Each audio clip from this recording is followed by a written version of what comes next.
नमस्कार दोस्तों, क्या आपने सोचा है कि जिनके मन में भगवान के प्रति अटूट श्रद्धा और अटूट विश्वास होता है और जो हर काम भगवान भरोसे करते हैं, उनके साथ क्या होता है?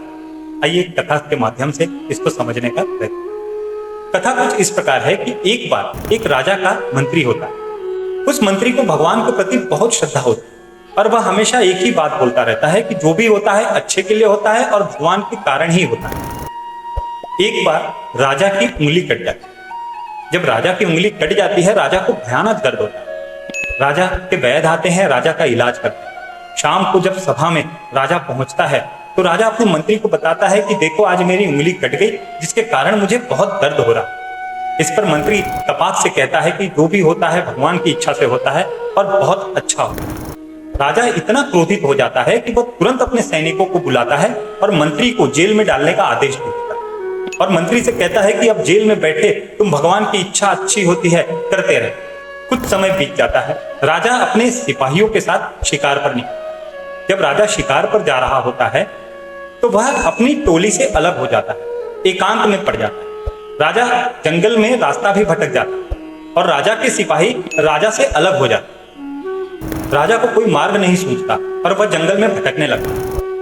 वहां पर उसे जंगल के आदिवासी घेरते। आदिवासी एक अनुष्ठान कर रहे होते हैं जिसमें उन्हें अपने देवी को प्रसन्न करने के लिए नरबलि देने की आवश्यकता होती। इसलिए वह एक हट्टे कट्टे नर को ढूंढ रहे होते हैं और उन्हें राजा दिख जाता है। वह सोचते हैं कि राजा का शरीर काफी हट्टा कट्टा है और काफी बढ़िया है और यह हमारे देवी को बलि रूप में देने के लिए एकदम उपयुक्त। वह लोग राजा को बंदी बना लेते हैं और ले जाते हैं अपने साथ। वहां पर ले जाकर वह बलि की तैयारी करना शुरू कर देते हैं। बलि की तैयारी जब वह शुरू करते हैं और बलि का जब समय आता है तब उनके कुल पुरोहित आते हैं। वह राजा के शरीर को पूरी तरह से निरीक्षण करते हैं। तभी उनका ध्यान राजा की कटी हुई उंगली पर जाता है और यह देखते ही कुल पुरोहित भड़क जाते हैं, क्रोधित हो जाते हैं। वह कहते हैं कि यह खंडित शरीर है, इसकी बलि हम माता को नहीं दे सकते और इसलिए राजा को छोड़ दिया जाता है। राजा बहुत प्रसन्न होते हैं।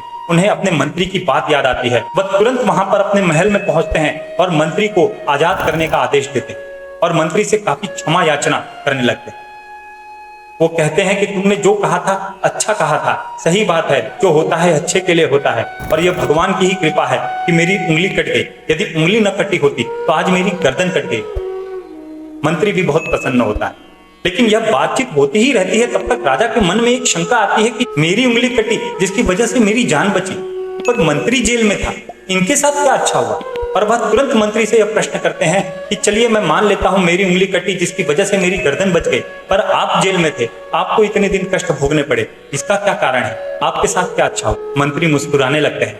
मंत्री कहते हैं कि राजा साहब, यदि मैं जेल में न होता तो मैं आपके साथ उस दिन शिकार पर होता और आपके साथ मैं भी भटक गया और आपके शरीर खंडित था तो आप बच गए।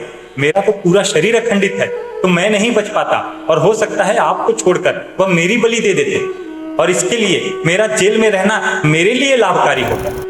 इस कथा से हमें यह समझ में आता है कि भले आज देखने में जो बुरा हमारे साथ हो रहा है, यदि हम उसे ईश्वर का आदेश मानकर और अपने मन को इस तरह शांत बनाए रखें तो हो सकता है कि यही बुरा समय हमारे लिए भविष्य में कोई बहुत बड़ी लाभ की परियोजना लेकर आया। हमारी देखने की दृष्टि सीमित है, प्रभु की दृष्टि असीमित है।